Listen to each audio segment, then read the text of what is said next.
So, Walker, the first question that I have is, what is the credit score range presented by large credit reporting agencies? Oh, boy. Like this.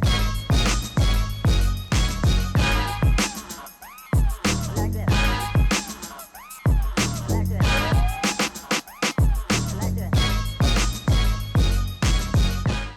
Is it A, 200 to 700, B, 100 to 1,000, or C, 300 to 850?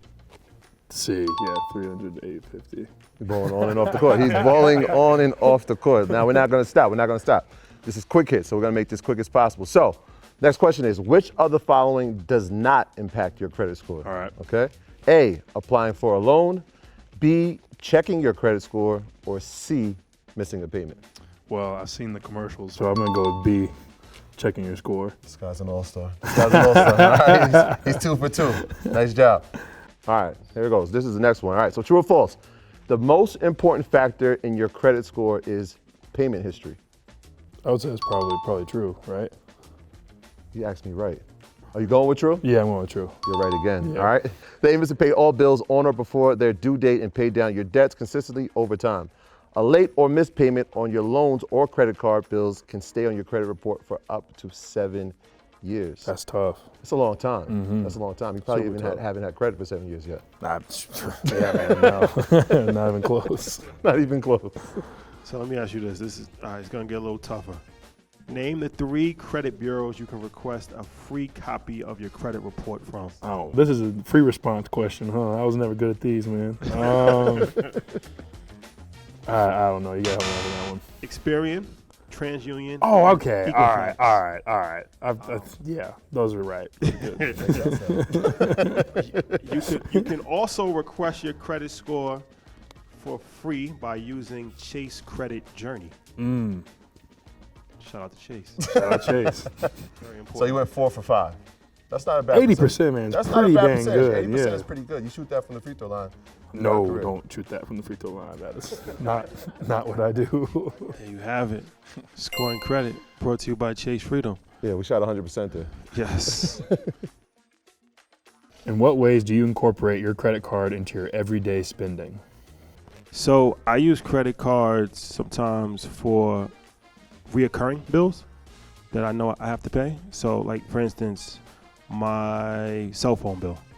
Like, I'll set my credit card up to just pay that, right? Because that's another way where I know it's not a lot of money, like $110, and I know I have to pay it every single month. So as opposed to just paying it with money coming out of my bank account, then I could just set up my credit, and then I pay off the credit, and that's a way to kind of, have those small, easy to pay bills that you can pay off, and it kind of keeps you in the rotation as opposed to not using it at all, which isn't really beneficial. So there's a lot of misconceptions when it comes to athletes. We've seen, 30 for 30 and a lot of documentaries where people have blown a lot of money, right? Mm-hmm. So were there any barriers mentally that you had when you came into the league as far as, spending money frivolously, or were you scared that you were gonna, waste a lot of money? Is there financial peer pressure in the league? Like, what have you gone through? The way I was raised, my family, my parents did a good job of, voicing the importance of saving your money and not spending it on, all in one place. So for me, it was never really an issue to, I don't really spend it on anything. Like, I struggle with, I wouldn't say I'm cheap, but It's okay. I like to save my money. But if it's like a good steak, I'll splurge a little bit sometimes. But so I've always been taught to save and be responsible. So how was the transition from being a child, pretty much, right, being Mm-hmm. supported by your parents, to becoming independent multimillionaire overnight? Yeah, I think that there's a lot of responsibility that comes with it, obviously. But the biggest thing for me was my inner circle and my family. I have a very good counsel. I am independent, but I'm not by myself, if that makes sense. I've got great advice. I've got great people around me. So, really just pouring into them and trying to learn as much as I can from them. My biggest takeaway from you is always live below your means.